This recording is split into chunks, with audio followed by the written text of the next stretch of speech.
My name is Audrey Walker, and I'm 29 years old. I always knew I was invisible in my family, but nothing prepared me for my sister Rachel's wedding day. When my mother Diana raised her crystal champagne flute and announced, "To the daughter who truly deserves everything," something inside me finally snapped. I wasn't even sitting at the family table, just another calculated insult in a lifetime of them. I swallowed my pride, stood up, and said 6 words that changed everything. "You'll remember this day, just not for the reason you think." If you're watching this, drop a comment letting me know where you're viewing from. Hit that like and subscribe button if you've ever been the family underdog. Trust me, this revenge story is worth sticking around for. Growing up in Boston's affluent Beacon Hill neighborhood, I learned early on that my existence was secondary. Rachel, my older sister by 3 years, was the sun our family orbited around. From the moment she was born, she had been blessed with everything I wasn't: natural blonde hair that fell in perfect waves, our mother's striking blue eyes, and the kind of effortless charisma that made everyone from teachers to strangers fall in love with her. Our childhood home, a restored Victorian brownstone filled with antiques and family heirlooms, might as well have been a shrine to Rachel's accomplishments. The living room wall displayed her debate team trophies, honor roll certificates, and later, her Harvard acceptance letter framed in ornate gold. My academic achievements, consistently A's and B's at a respected private school, were acknowledged with distracted nods and quick, "That's nice, sweetie," comments before the conversation inevitably turned back to Rachel. My earliest memory of this imbalance was my 6th birthday. Mom had promised a small party with my friends from school, but when Rachel suddenly needed to attend an important soccer tournament that same weekend, my celebration was postponed indefinitely. It was never rescheduled. Instead, I got a cupcake with a candle stuck in it after Rachel's team won their championship. "We're celebrating 2 victories today," Dad had said, though everyone knew which victory mattered more. For Rachel's 16th birthday, our parents closed down an entire restaurant and hired a local band. For mine, Mom forgot to order a cake and hastily picked up a grocery store sheet cake with my name misspelled as Aubrey. I pretended not to notice. Our father Richard, a successful investment banker, worked long hours but always made time for Rachel's events. My softball games and school plays frequently found me scanning an audience where my parents' faces were conspicuously absent. "Your father has an important client," Mom would explain later, or "I had a terrible migraine." Yet they never missed Rachel's performances, even rescheduling business trips to accommodate her schedule.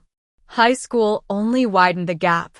While Rachel was elected homecoming queen, class president, and graduated valedictorian, I found my niche in digital arts and computer science, interests my parents dismissed as playing on computers. When I was accepted to Northeastern University with a partial scholarship for graphic design, Mom's response was, "Well, at least it's in Boston."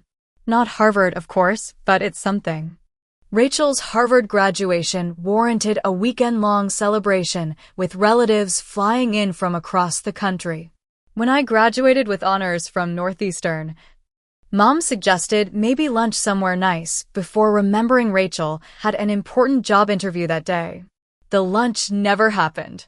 Despite all this, I built a successful career as a digital marketing specialist at a top Boston agency. My salary surpassed many of my peers. I maintained a small but loyal circle of friends. And I even purchased my own condo in Somerville at 27, an achievement in Boston's brutal real estate market. None of this seemed to register with my family. When Rachel announced her engagement to Jason Blackwell, heir to a commercial real estate empire, and her boyfriend of 18 months, my parents were ecstatic. Finally, my mother gushed during their engagement dinner, "The wedding we've always dreamed of." I wondered if she realized I was sitting right there, still single and apparently not the daughter whose wedding they'd been dreaming about. The wedding planning consumed our family for the next year. Every Sunday dinner became a forum for discussing flower arrangements, venue options, and guest lists. My opinions were neither solicited nor acknowledged when offered. I watched my mother and sister create a Pinterest board together, shop for the perfect dress, and debate honeymoon destinations while I sat on the periphery, simultaneously present and invisible. 3 months before the wedding, I discovered I wasn't even in the bridal party. The revelation came accidentally through a group email about bridesmaid dress fittings where my name was conspicuously absent. When I confronted Rachel, her response was cutting. "I just want my closest friends standing with me. You understand, right?" I didn't understand. Not at all. When I approached my mother about it, her dismissal was equally painful. "Audrey, this is Rachel's day. She gets to make these decisions, not you. Please don't make this difficult." The subtext was clear. My feelings were irrelevant compared to Rachel's perfect day. It was during this conversation in my parents' kitchen that I first felt something harden inside me, a small, sharp crystal of resentment that had been forming for years suddenly solidified into something I couldn't ignore. For the first time, I began to wonder if I even wanted to attend this wedding that so clearly established my place in the family hierarchy. But I would go. And as it turned out, attending my sister's wedding would become the most consequential decision of my life. The week before Rachel's wedding arrived with the inevitability of a slow-moving train wreck. Each pre-wedding event served as another reminder of my peripheral status in the family.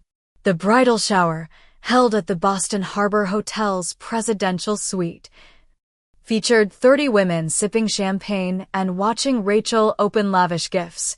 I'd spent 2 weeks' salary on a handcrafted crystal vase I knew she'd admired, only to receive a perfunctory thank you before she moved on to the next package.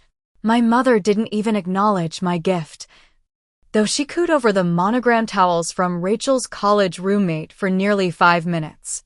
I sat at a table with distant cousins who kept confusing my name, alternating between Aubrey and Ashley despite having known me my entire life.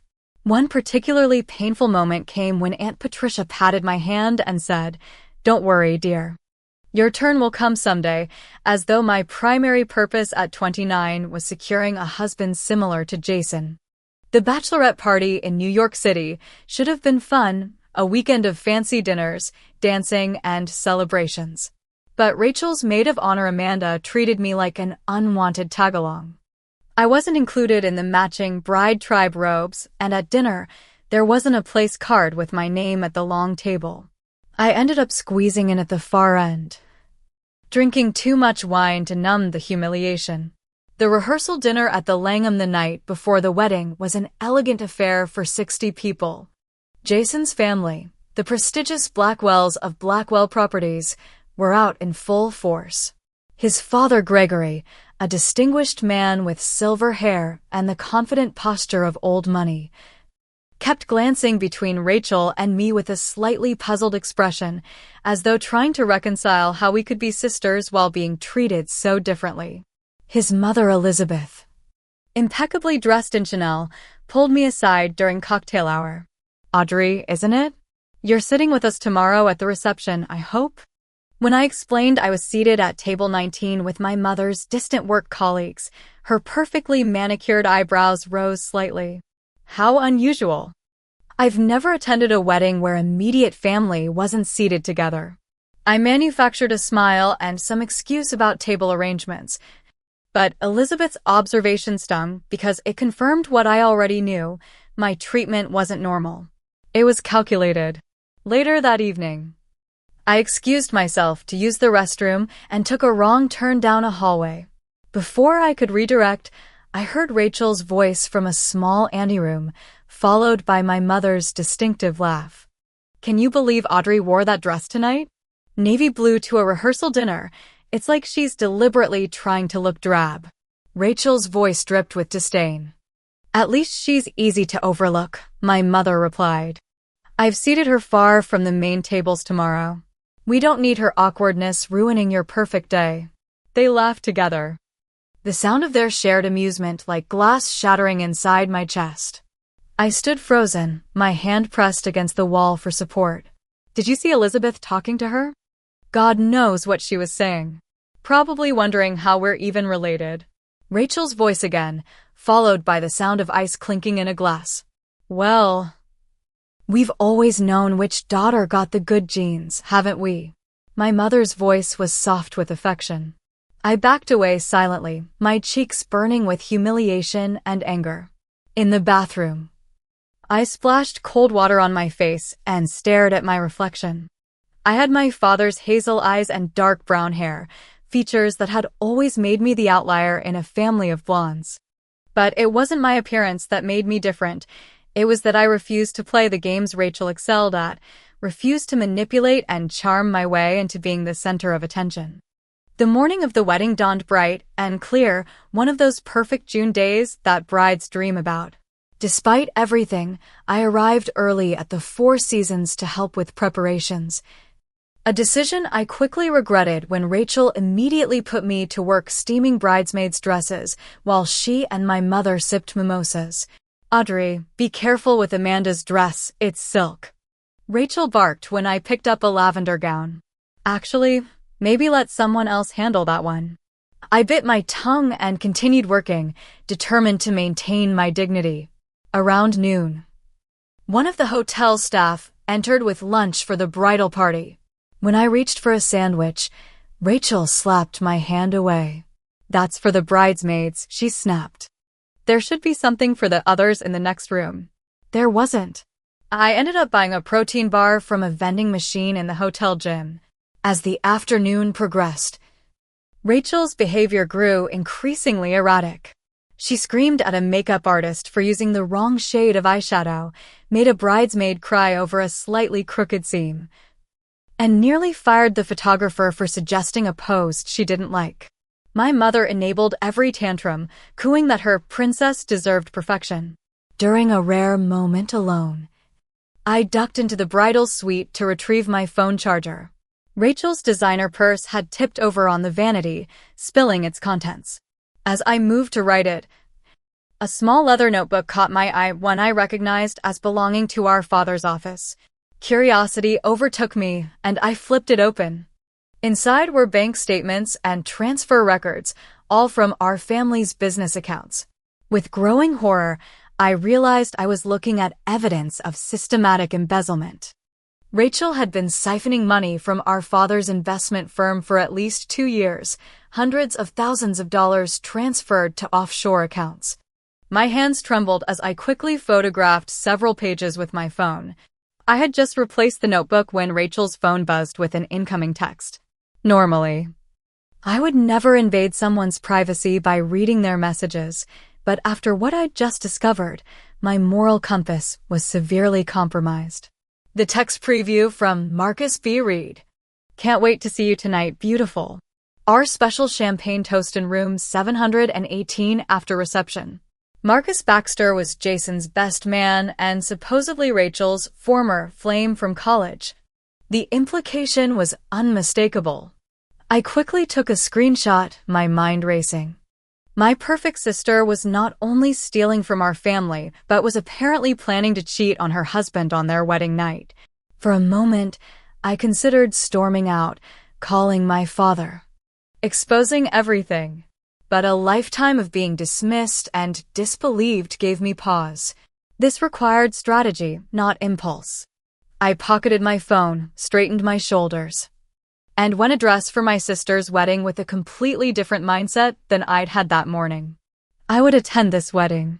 I would witness everything. And, for once in my life, I would not be overlooked. The Boston Seaport Hotel's grand ballroom had been transformed into a fairy tale setting that screamed both money and meticulous planning. 10,000 white roses and hydrangeas created an atmosphere of ethereal elegance.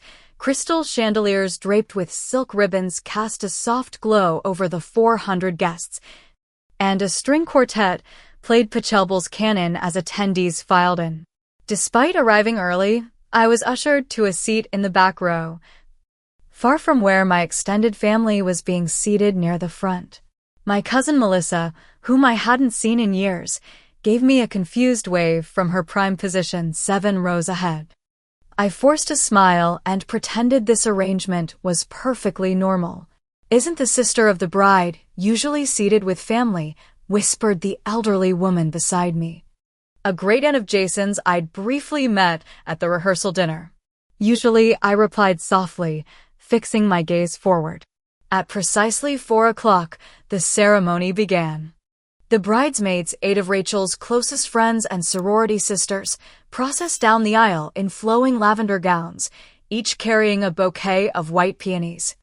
I recognized women I'd grown up with, girls who had been in and out of our house since elementary school. Any one of them could have been replaced by me, had Rachel wanted her only sister in her wedding party. The music swelled, and Rachel appeared at the back of the hall on our father's arm. I had to admit she looked stunning. Her dress was a custom Vera Wang creation, a strapless mermaid silhouette with delicate crystal beading that caught the light with every step. Her hair was styled in an intricate updo with loose tendrils framing her face, and her makeup enhanced her natural beauty without overpowering it. Our father beamed with pride as he walked her down the aisle. I hadn't seen him smile like that at any of my accomplishments, not when I graduated with honors, not when I landed my first major client, not when I bought my condo without any financial help from them. The ceremony itself was predictably perfect. Rachel and Jason exchanged personalized vows that brought many guests to tears. When they were pronounced husband and wife, the room erupted in applause. I clapped too, mechanically, my mind elsewhere. After the ceremony, guests were directed to an adjacent ballroom for cocktails while the main space was transformed for the reception. I moved through the crowd like a ghost, accepting the occasional greeting, but mostly observing. Rachel and Jason were at the center of a constant swarm of well-wishers, while my mother fluttered nearby, accepting compliments on the exquisite wedding she had orchestrated. My father stood with a group of business associates, champagne in hand, laughing at something Gregory Blackwell had said. I approached, hoping for at least some acknowledgement. "Audrey," he said, noticing me. "There you are. Have you met everyone? This is Harold Simmons from Fidelity, and of course you know Gregory."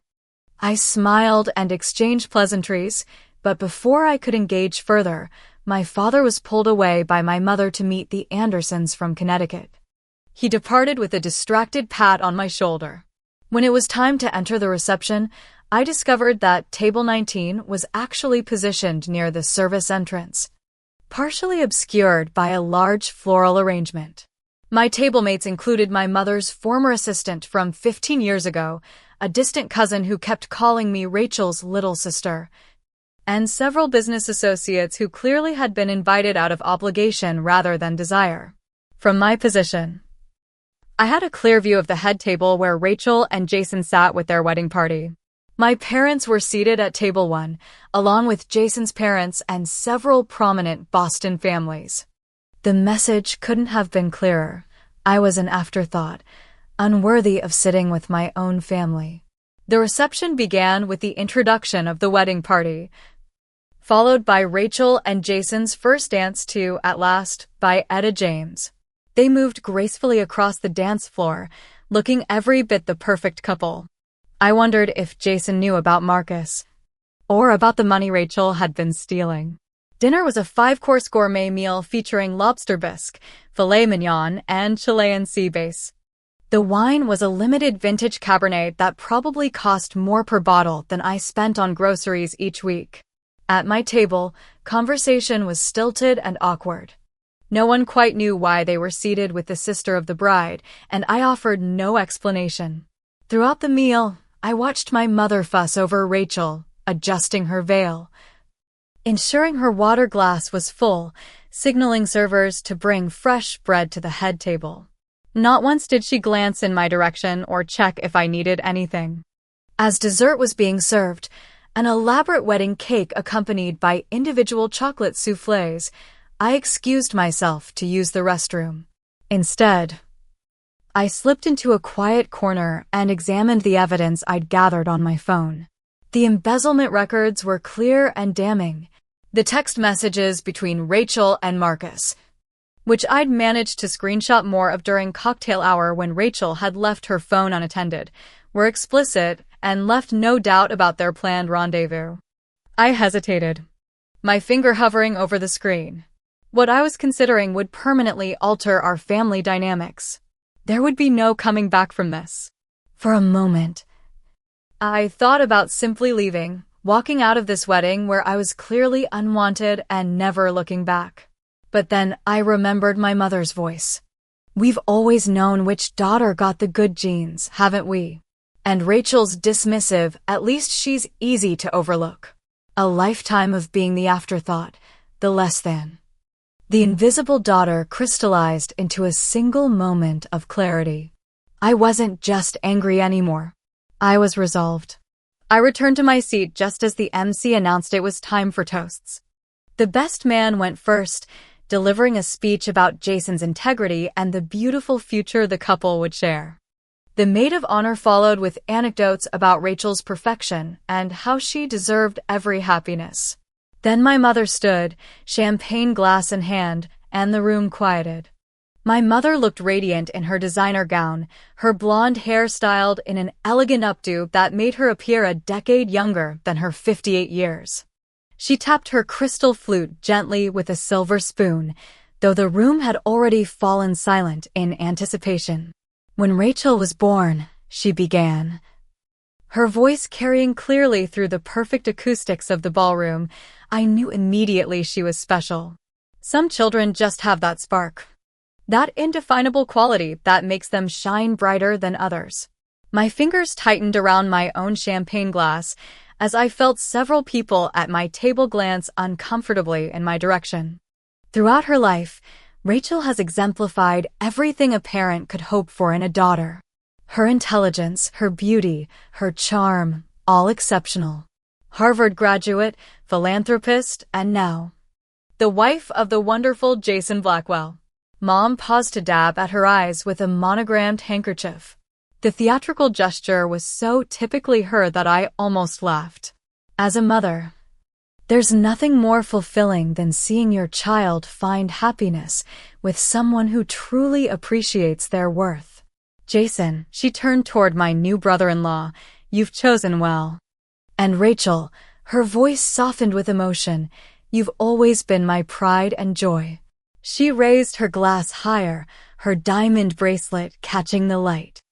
I'd like everyone to join me in a toast to the daughter who truly deserves everything. To Rachel. The room erupted in applause and cheers.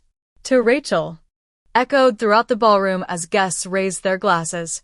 I lifted mine mechanically, not drinking, my eyes fixed on my sister. Rachel's expression as she accepted the toast was a masterpiece of false modesty, but when her gaze shifted to me across the room, I caught the unmistakable smirk of triumph. It was brief, just a flicker of her lips, but in that moment, I knew she was savoring my public humiliation. The toast could have been simply to Rachel or to the bride and groom. Instead, my mother had deliberately chosen words that established a hierarchy between her daughters in front of hundreds of witnesses. It wasn't an oversight. It was a declaration. A strange calm settled over me then. 29 years of seeking approval, of making excuses for their behavior, of telling myself that family dynamics were complicated, all of it crystallized into perfect clarity. This wasn't complicated. This was cruelty, plain and simple.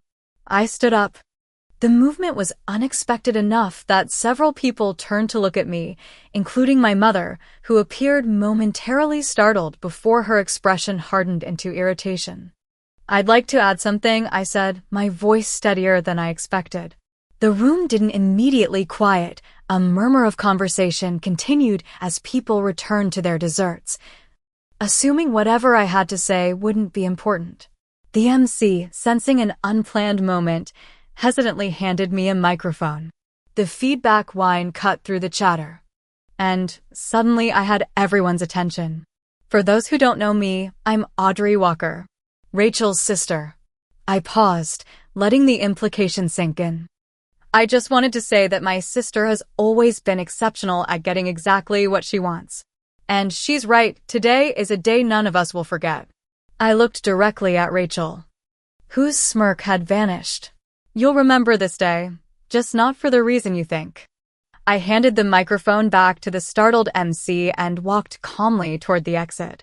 Behind me, I could hear my mother's voice, high and strained. Well, let's continue with the celebration. DJ, I think it's time for the father-daughter dance. In the lobby, I waited for the elevator, my heart pounding despite my outward composure. I had exactly 57 minutes before my plan would execute. Just enough time. The hotel's business center was empty at this hour. I logged into one of the computers and accessed my cloud storage where I'd already uploaded the evidence I'd gathered. With methodical precision, I created a scheduled mass email to be delivered to every guest at the wedding, attaching the proof of Rachel's embezzlement and infidelity. I'd collected all the email addresses from the wedding website's RSVP system weeks ago, a simple task for someone with my digital marketing background. I made sure to include the Blackwell family business email list, which was publicly available on their corporate website. The message was simple. The truth about Rachel Walker Blackwell. Evidence of embezzlement from Walker Investment Group. See attached bank records. Evidence of ongoing affair with Marcus Baxter, including plans to meet tonight in room 718. See attached text message screenshots. Witness statements from Walker Investment Group employees confirming unauthorized access to accounts. See attached signed statements. I had been gathering those witness statements quietly for weeks, after first noticing discrepancies in the company accounts during a routine website update I'd helped with. People were surprisingly willing to talk once I mentioned the unusual transactions. I scheduled the email for 9:15 p.m., precisely when the cake cutting was scheduled to occur. According to the detailed timeline my mother had distributed to the wedding party. After confirming the scheduled send, I deleted my browsing history, logged out, and returned to the reception. I slipped back into my seat just as the father-daughter dance was concluding. No one at my table seemed to have noticed my absence, another small reminder of my invisibility that, for once, worked in my favor. The next 45 minutes passed in a blur of forced smiles and mechanical small talk. I watched Rachel and Jason move from table to table, thanking guests for coming. They skipped table 19 entirely. My father approached briefly, perhaps sensing something was amiss after my impromptu speech. "Everything all right, Audrey?" he asked, his expression more concerned with potential disruption than with my well-being. "Everything's exactly as it should be, Dad," I replied, giving him the same bland smile I'd perfected over years of family gatherings.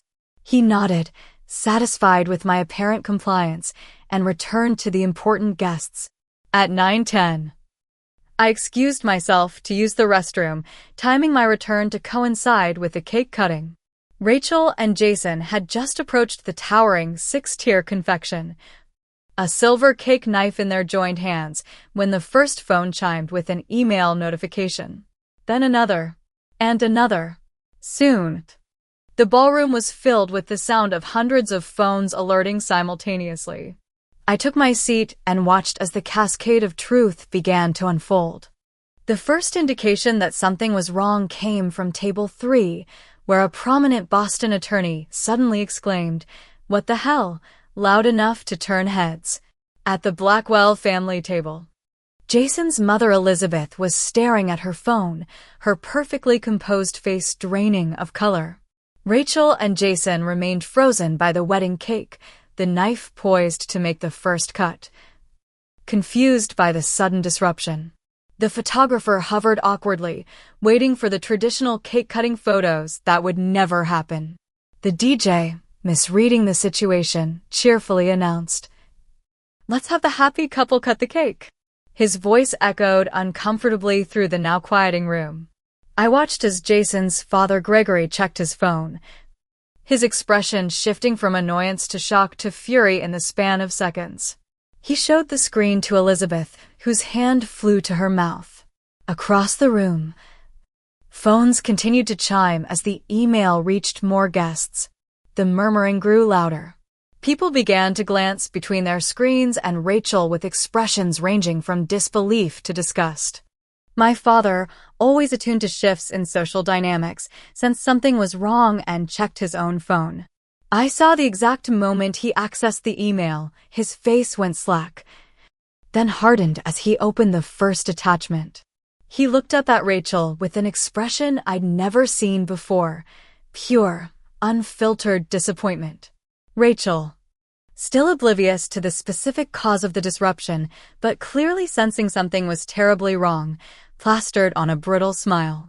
Is everything okay? Let's cut the cake, shall we? That's when Marcus Baxter, the best man, made the critical mistake of trying to flee. He stood abruptly from the head table and headed for the exit, drawing all eyes to his panicked departure. Jason, confused, called after him, "Marcus? Where are you going?" Then Jason's phone chimed. He reluctantly checked it, keeping one hand on the cake knife, his other hand dropping to his side as he read the screen. His face contorted in disbelief, then anguish, then rage. "What is this?" he asked Rachel, his voice dangerously quiet. "What the hell is this, Rachel?" Rachel's artificial smile faltered. "What's what, honey?" "I don't know what." "Room 718? Jason's voice rose slightly. "Tonight? With Marcus?" The room fell completely silent. Even the DJ stopped the background music, perhaps finally sensing the gravity of what was unfolding. Rachel's face drained of color. That's not someone's playing a prank, obviously." "A prank?" Jason thrust his phone toward her. "With screenshots of your texts? Dating back months? Is the money a prank too?" "The hundreds of thousands you've apparently been stealing from your family's company." At the mention of money, my father surged forward. "Rachel, my office. Now." His voice was like ice. Rachel's composure cracked entirely. Her eyes darted around the room, taking in the sea of faces all staring at their phones, then at her. She looked like a cornered animal. "This is ridiculous." She attempted, her voice shrill. "Someone's obviously fabricated." "The bank records have transaction timestamps," Rachel, my father, interrupted. "And your signature. Your personal authorization codes that only you have access to." Diana, my mother, had finally checked her own phone and now stood frozen, one hand clutching the edge of table one for support. For the first time in my life, I saw her speechless, the careful facade of family perfection she'd maintained for decades crumbling before her eyes. "I can explain," Rachel began. But Jason cut her off. "Explain what? That you've been sleeping with my best friend? That you're a thief? That our entire relationship has been a lie." His voice broke on the last word, raw pain evident in every syllable. Gregory Blackwell approached, his face thunderous. "Jason, we're leaving." He turned to Rachel with a look of utter contempt. "Our family attorney will be in contact regarding annulment proceedings." Elizabeth Blackwell, always the proper society matron, simply said, "I knew something wasn't right about this family." Before following her husband and devastated son toward the exit, the room erupted in chaos. Guests began gathering their belongings, some leaving quickly to avoid the unfolding drama, others lingering to witness the spectacular implosion of what had been, just minutes before, the wedding of the season. Rachel, finally grasping the magnitude of her exposure, turned wild eyes toward me. In that moment, she knew. I saw the realization dawn on her face. The only person who had both motive and access to all this information was me, the overlooked sister. "You," she hissed, lunging toward me. "You did this." Our father intercepted her, gripping her arm firmly. "Enough, Rachel. You've done enough damage." "But she ruined my wedding." Rachel shrieked, mascara beginning to streak down her cheeks as tears of fury spilled over. "She's always been jealous of me. Always wanted what I have." "What you have," my father said grimly, "is a serious legal problem. Both with the Blackwells and with me. $2 million, Rachel. $2 million missing from client accounts. The guests still remaining fell into stunned silence at this revelation. My mother finally found her voice. There must be some mistake, Richard. Rachel wouldn't. The evidence is right here, Diana, my father snapped, holding up his phone. Bank transfers to offshore accounts. Text messages discussing how to move the money without detection. It's all here. Marcus had been caught by Jason's cousins before he could escape and was now being forcibly returned to the ballroom, looking terrified. Is it true? Jason demanded, getting in Marcus's face. Have you been sleeping with my wife? Today? On my wedding day? Marcus's silence was confirmation enough. Jason's fist connected with his jaw with a sickening crack, sending the best man sprawling across the dance floor. I remained seated at table 19, watching the scene unfold with a strange sense of detachment. This wasn't how I'd imagined the evening progressing. I'd expected anger directed at me, accusations of jealousy, perhaps even being thrown out of the reception. I hadn't anticipated the complete implosion of my sister's carefully constructed facade or my father's immediate focus on the embezzlement rather than the messenger.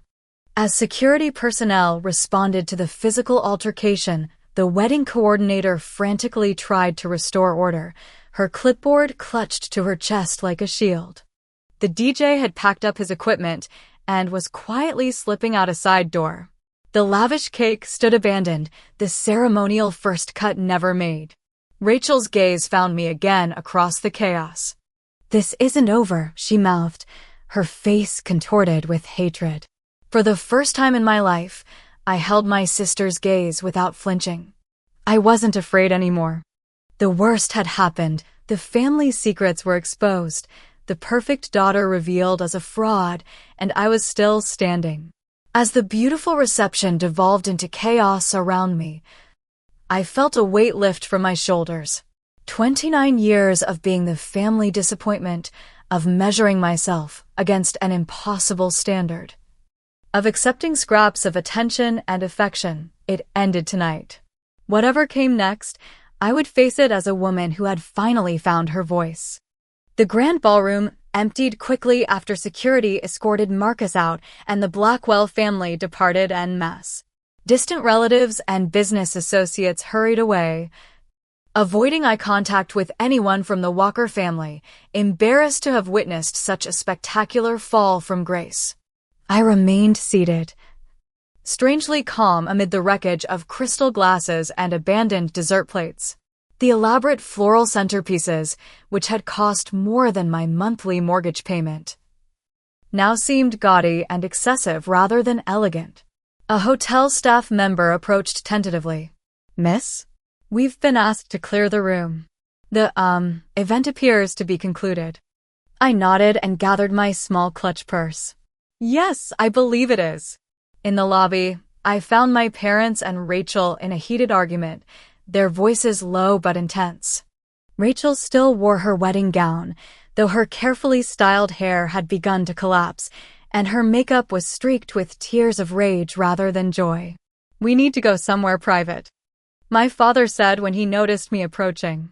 His face was ashen, the lines around his mouth deeper than I'd ever seen them.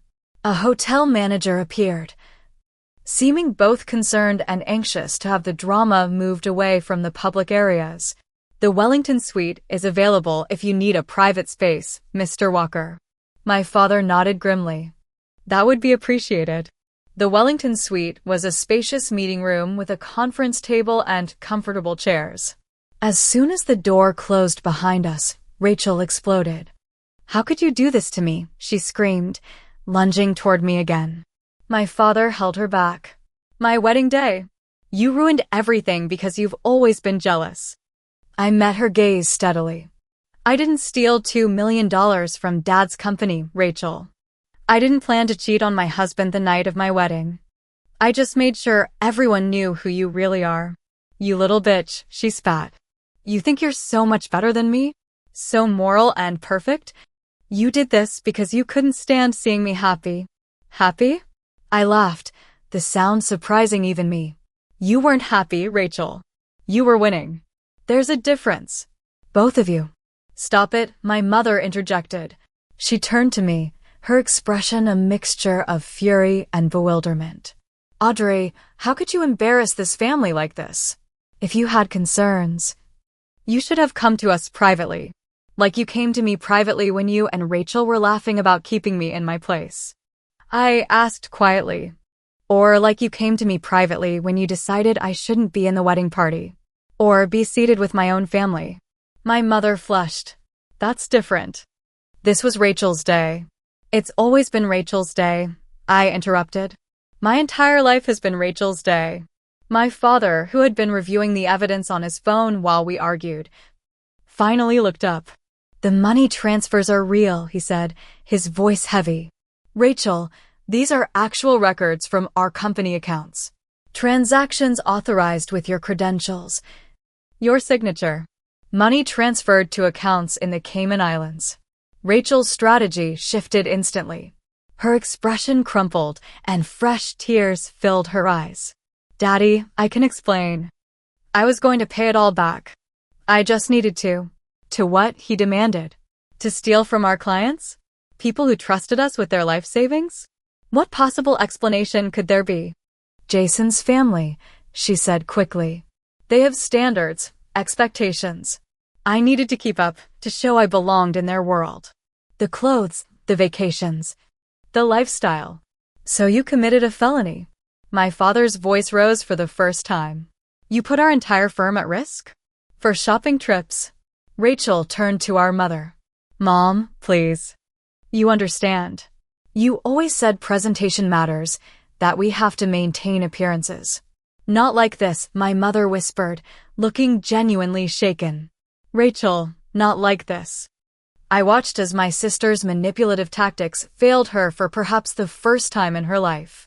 The golden daughter mask was slipping, revealing the selfish, calculating woman beneath. And the affair with Marcus? My father asked, his voice quieter now but no less intense. Was that about keeping up appearances too? Rachel's face hardened. Jason is boring. He talks about real estate development and golf. Marcus is exciting. You were married for 6 hours, I said incredulously. 6 hours, Rachel. She whirled on me. None of this would have come out if you hadn't been so spiteful. This is your fault. No, my father said firmly. This is your doing, Rachel. Yours alone. For the first time in my memory. My father was not defending Rachel or making excuses for her behavior. The shock of it seemed to hit my sister and mother simultaneously. Richard, my mother began. Surely we can fix this. The Blackwells. The Blackwells will never speak to us again, my father interrupted. And that's the least of our problems. If clients find out about the embezzlement, the firm could face serious regulatory consequences. I could lose my license. Daddy, please, Rachel tried again. Her voice taking on the childish quality that had always worked on him in the past. I made a mistake. I'll fix it. How? He demanded. How will you fix this, Rachel? She had no answer. I stood up, suddenly exhausted by the familiar family dynamics reasserting themselves, even in this extreme situation. I'm leaving. You don't get to just walk away from this. My mother snapped. You deliberately humiliated our family in front of everyone who matters in Boston. I turned to her. Really seeing her for perhaps the first time, not as the intimidating maternal figure who had always found me wanting, but as a deeply flawed woman who had created and enabled the monster that was Rachel. No, Mom. Rachel humiliated our family by stealing and cheating. I just made sure she couldn't hide it anymore. Why now? My father asked, his voice softer. Why today, Audrey? I looked at him, this man who had always been a peripheral figure in my life, present but never truly seeing me. Because I was invisible until I wasn't. Because Mom raised her glass and toasted the daughter who truly deserves everything, while I sat with strangers instead of my family. Because after 29 years of being treated like I didn't matter, I finally decided that I do. The silence that followed was profound. My mother looked away first. something like shame flickering across her features before her mask of composure returned. "The damage is done," my father finally said. "Rachel, you'll return every cent tomorrow morning. We'll meet with the firm's attorneys to discuss how to handle this legally." "And what about me?" Rachel asked, gesturing to her wedding dress. "My life is ruined." "You ruined it yourself," I said quietly. "And for what it's worth, I think you'll land on your feet. You always do." I walked to the door, pausing with my hand on the knob. "I won't be at Sunday dinner anymore. I think we all need some space to figure out what kind of relationship we want going forward, if any." "Audrey," my father called as I opened the door. I turned back. He seemed to struggle for words before simply saying, "I'm sorry." 2 words, too late, but something shifted inside me nonetheless. A tiny crack in the wall of resentment I'd built over decades. "Me too, Dad," I replied. And then I walked out, leaving behind the ruins of my sister's perfect day and, perhaps, the beginning of my own liberation. 3 months after what Boston society now referred to as the Walker wedding disaster, I sat in my Somerville condo, watching late September sunlight filter through the leaves of the maple tree outside my window. The peaceful moment was a stark contrast to the turmoil that had followed Rachel's wedding day. As I had predicted, Rachel landed on her feet, somewhat, after the embezzlement was discovered. My father had worked with the firm's attorneys to quietly return all stolen funds to client accounts before any regulatory bodies became involved. To avoid criminal charges, Rachel had been required to sign a legally binding agreement to repay every cent she'd taken, resulting in the sale of her luxury condo and most of her designer possessions. The marriage to Jason had been annulled within weeks. The Blackwell family, understandably humiliated and angry, had closed ranks around Jason and ensured that the specific details of why the marriage ended remained private, though Boston's elite social circles buzzed with rumors. Marcus Baxter had left town entirely, reportedly taking a position with a financial firm in Chicago after Jason's father made it clear that no reputable company in Boston would hire him. As for my parents, the fallout had been complicated and ongoing. My father, faced with irrefutable evidence of his golden daughter's crimes, had experienced what appeared to be a genuine reckoning. The man who had spent decades overlooking Rachel's flaws and my existence had been forced to confront the consequences of his parenting choices. 2 weeks after the wedding, he had appeared at my door unannounced, looking older and more uncertain than I'd ever seen him. "Can we talk?" he'd asked, standing awkwardly in the hallway with a paper bag from my favorite bakery. Over coffee and pastries, my father had attempted something new for him. Honest conversation. "I failed you," he'd said simply. "I've been thinking about it constantly, looking back at your childhood, your accomplishments. How many of your school events did I miss? How many times did I brush aside your achievements while celebrating Rachel's?" "Too many to count," I'd answered truthfully. He'd nodded, accepting the pain in my words. "I don't expect forgiveness, Audrey. But I want you to know I see it now. And I'm deeply ashamed. It wasn't an instant fix. Decades of emotional neglect couldn't be erased with one conversation, but it was a beginning. We'd agreed to meet monthly for lunch, a small step toward building something new from the ashes of our former relationship. My mother had taken longer to reach out. Her carefully constructed world of social standing and family perfection had crumbled spectacularly, and she'd retreated to their Cape Cod home for several weeks, avoiding the whispers and stares of Boston society. When she finally called, her voice had been different, subdued, lacking the authoritative tone I'd grown up with. "I've been seeing a therapist," she'd said, the admission clearly difficult for her. She suggested I might have some issues with control and appearance, that I might have damaged my relationships because of it. "That seems accurate," I'd replied, unwilling to make this easier for her. "I don't know how to fix this, Audrey. I don't know if it can be fixed." "Neither do I'd told her honestly. But recognizing there's a problem is supposedly the first step. We were taking tentative steps now, meeting occasionally for coffee in neutral locations. Sometimes we managed real conversation. Sometimes we retreated to superficial pleasantries when emotions ran too high. It was imperfect progress, but it was something. As for Rachel, our relationship remained fractured. She'd been forced to move to a small apartment in Brookline and take a position at a friend's marketing firm, a significant step down from her previous executive role. When we occasionally crossed paths at mandatory family events, she maintained a cold civility that barely masked her continuing resentment. I'd heard through family channels that she was seeing a wealthy divorce 20 years her senior, already plotting her next ascent up the social ladder. Some things never changed. A knock at my door pulled me from my reflections. I opened it to find Samantha, my closest friend and one of the few people who had stood by me throughout the wedding drama and its aftermath. "Ready for brunch?" she asked, stepping inside and giving me a quick hug.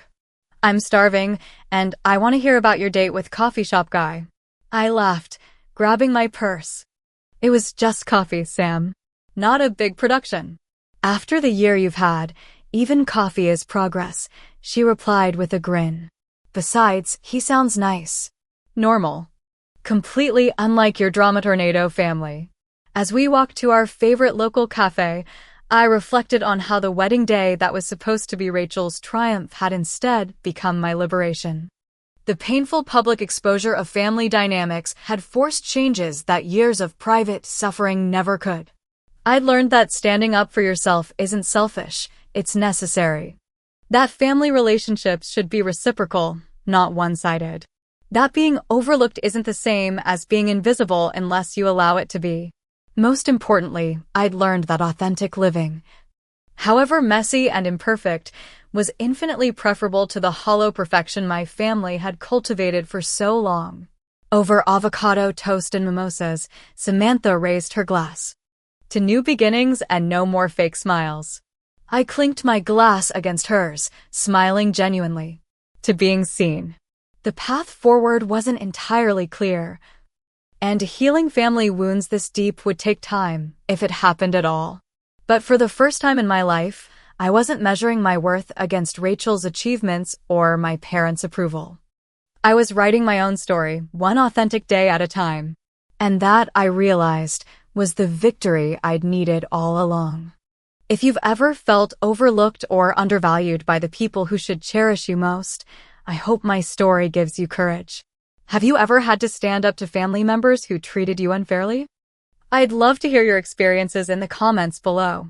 And if this story resonated with you, please hit that like button, subscribe to hear more true life stories, and share with someone who might need to know they're not alone. Remember, sometimes the most powerful thing you can do is simply refuse to be invisible anymore. Thank you for listening. And may you find the strength to be authentically yourself in every situation.